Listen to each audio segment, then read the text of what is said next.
Hello बच्चों, कैसे हैं आप सभी। आशा करती हूँ कि आप सभी स्वस्थ होंगे, खुश होंगे, अपना कार्य कर रहे होंगे। चलिए आज हम करेंगे एससीईआरटी द्वारा दी गई वर्कशीट दिनांक 3 मार्च 2022 क्रमांक संख्या 37 आज की कार्यपत्रिका कक्षा 3 की है। यहाँ पर ए बी सी आपका जो भी सेक्शन हो लिख लीजिएगा। ये पठन अभियान की वर्कशीट है, 7वां सप्ताह। विषय थीम नन्हा कवि। यहाँ पर विद्यार्थी अपना नाम लिखेंगे, यहाँ पे शिक्षक और शिक्षिका का नाम। तो चलिए बच्चों, बिना समय गवाए वर्कशीट शुरू करते हैं। देख लेते हैं क्या दिया गया है वर्कशीट में। नमस्ते प्यारे बच्चों, आशा करते हैं कि आप सभी स्वस्थ और खुश होंगे। बच्चों, आप सभी ने बहुत सारी कविताएं पढ़ी और सुनी होगी, लेकिन क्या आपने खुद भी कविता बनाई है? यदि नहीं तो आइए नीचे दिए गए एक छोटी सी कहानी द्वारा समझते हैं कि कविता बनाना कितना आसान है। आइए मिलते हैं नन्हे कवि आदित्य से और पढ़ते हैं उसकी कविता। माँ झटपट घर का काम निपटा ले, इसीलिए आदित्य अपने छोटे भाई का ध्यान रखने के साथ साथ कुछ पंक्तियाँ गुनगुना रहा था।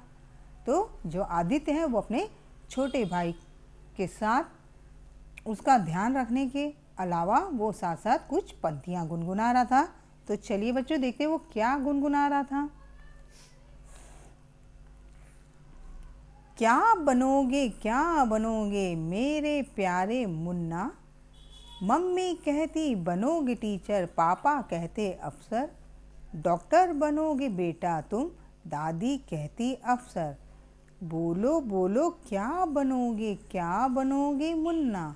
तो वो कविता गुनगुना रहा था कि क्या बनोगी मेरे प्यारे मुन्ना, मम्मी कहती टीचर बनोगे, पापा कहते अफसर, डॉक्टर बनोगे बेटा तुम, दादी कहती अफसर, तो क्या बनोगे मुन्ना। ये कविता गुनगुना रहा था। पास बैठी दादी ने जब आदित्य को गुनगुनाते हुए सुना तो कहा, अरे वाह बेटा, तुम तो कवि बन गए। आदित्य ने पूछा, कवि कौन होता है? दादी ने बताया, जो कविता लिखता है उसे कवि और जो कविता लिखती है उसे कवित्री कहते हैं। यह सुनकर आदित्य मुस्कुराया और फिर से भाई के साथ खेलते हुए उन्हीं पंक्तियों को गुनगुनाने लगा। तो आदित्य क्या बनना? कवि। चलिए आगे देखते हैं आगे क्या दिया हुआ है बच्चों। भाग संख्या 1। बच्चों अपनी पाठ्य पुस्तक रिमझिम की सहायता से 2-3 कवियों के नाम ढूंढकर अपनी कॉपी में लिखिए। यहाँ बच्चों आप अपनी रिमझिम पाठ्य पुस्तक में 2-3 कवियों के नाम ढूंढकर अपनी कॉपी में लिखना है। चलिए भाग संख्या 2। आदित्य अपने भाई का ध्यान रखकर अपनी माँ की मदद कर रहा था। आप अपने घर में बड़ों की मदद किस प्रकार करते हैं? ये भी जवाब आपको खुद से लिखना है। जिस तरह से आदित्य अपने भाई की मदद भाई का ध्यान रख के अपने माता पिता की मदद कर रहा था, क्या आप भी अपने भाई बहन का ख्याल रखते हैं जब आपके मम्मी पापा बिज़ी होते हैं या वो काम कर रहे होते हैं, या कभी आपने उनकी मदद की है, जैसे मम्मी की रसोई में, पापा के ऑफिस के कामों में, या घर की सफाई में मम्मी की मदद की है? जो भी आपने मदद की हो वो आप लिखिएगा बच्चों। चलिए आगे देखते हैं आगे क्या दिया हुआ है।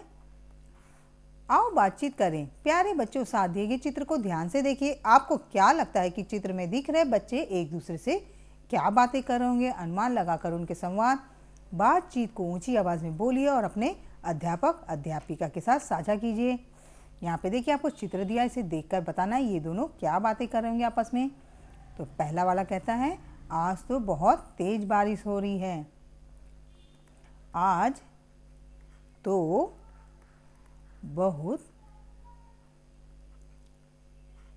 तेज बारिश हो रही है। बारिश हो रही है, ये कह रहा। दूसरा वाला कह रहा है, हाँ हाँ आज तो मौसम, आज का मौसम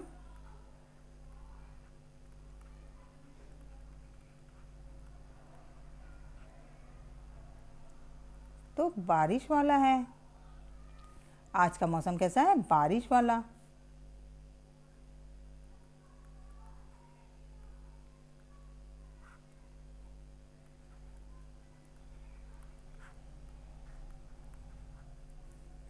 चलिए आगे देखते हैं आगे क्या दिया हुआ है बच्चों। आज का अभिभावकों के लिए सुझाव है कि बच्चों को अपने बचपन से जुड़ी कोई कविता गाकर सुनाएं और यह भी बताएं कि यह कविता आपको क्यों पसंद है। आज का कोविड का मैसेज है कि अपने हाथों को साबुन और पानी से नियमित रूप से धोएं। नियमित रूप से धोएंगे तो कोरोना भागेगा और हम जीतेंगे। उम्मीद करती हूँ कि बच्चों मेरी वर्कशीट आपको बहुत पसंद आएगी। पसंद आई तो लाइक करें, अपने दोस्तों को शेयर करें। अगर आप मेरे चैनल पर नए हैं तो मेरे चैनल को सब्सक्राइब भी कर दें बच्चों, ताकि आपको नोटिफिकेशन मिलती रहे मेरी हर वीडियो की। मिलते हैं अगली वर्कशीट के साथ, तब तक अपना ध्यान रखें, सेफ रहें, बाय बाय।